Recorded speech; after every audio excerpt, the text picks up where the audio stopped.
حضرت اسامہ بن زید بن اسلم رضی اللہ تعالیٰ عنہ نے اپنے والد اور وہ ان کے دادا صاحب سے نقل فرماتے ہیں کہ حضرت عمر فاروق رضی اللہ تعالیٰ عنہ نے ہم سے فرمایا کہ کیا تم چاہتے ہو کہ میں تمہیں اپنے ابتدائے اسلام کے بارے میں بتاؤں؟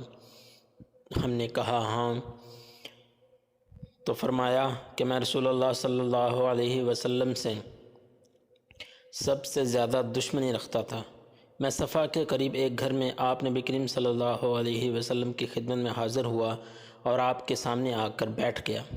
آپ نے مجھے میری قمیض کے جوڑ سے پکڑا اور فرمایا اے ابن خطاب کے بیٹے، مسلمان ہو جا۔ فرمایا اے اللہ اسے ہدایت عطا فرما۔ حضرت عمر نے فرمایا کہ میری زبان سے کلمہ جاری ہو گیا۔ مسلمانوں نے بلند آواز میں نعرہ تکبیر کہا جو کہ مکہ کی گلیوں میں دور تک سنا گیا۔ اس وقت مسلمان اپنے اسلام کو چھپاتے تھے۔ جب بھی کوئی آدمی مسلمان ہوتا تو مشرک لوگ اس سے چمٹ جاتے اور اسے مارتے تھے۔ میں اپنے ماموں کے پاس گیا اور انہیں بتلایا تو وہ اپنے گھر کے اندر چلے گئے اور دروازہ بند کر لیا۔ پھر میں قریش کے ایک سردار کے پاس گیا اور اسے اپنے اسلام کے قبول کرنے کی خبر دی تو وہ بھی اپنے گھر میں گھس گیا۔ میں نے دل میں یہ کہا کہ یہ کیا بات ہوئی، لوگوں کو تو بہت مار پڑتی ہے مگر مجھے کوئی کچھ کیوں نہیں کہہ رہا۔ ایک آدمی نے مجھ سے کہا کہ کیا تم چاہتے ہو کہ تمہارے اسلام قبول کرنے کی خبر ہر طرف پھیلے؟ تو میں نے فرمایا ہاں بالکل۔ تو وہ شخص کہنے لگا کہ جب لوگ حجر اسود کے پاس بیٹھے ہوں تو تب فلاں شخص کے پاس جا کر کہہ دینا کہ میں صحابی ہو گیا ہوں، تمہارا اسلام پوشیدہ نہیں رہے گا۔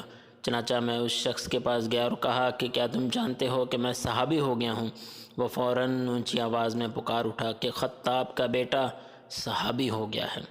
پھر وہ مجھے مارتے اور میں انہیں مارتا، حتیٰ کہ میرے ماموں نے کہا کہ اے میری قوم، میں نے اپنے بھانجے کو پناہ دی ہے لہذا اسے کوئی ہاتھ نہ لگائے۔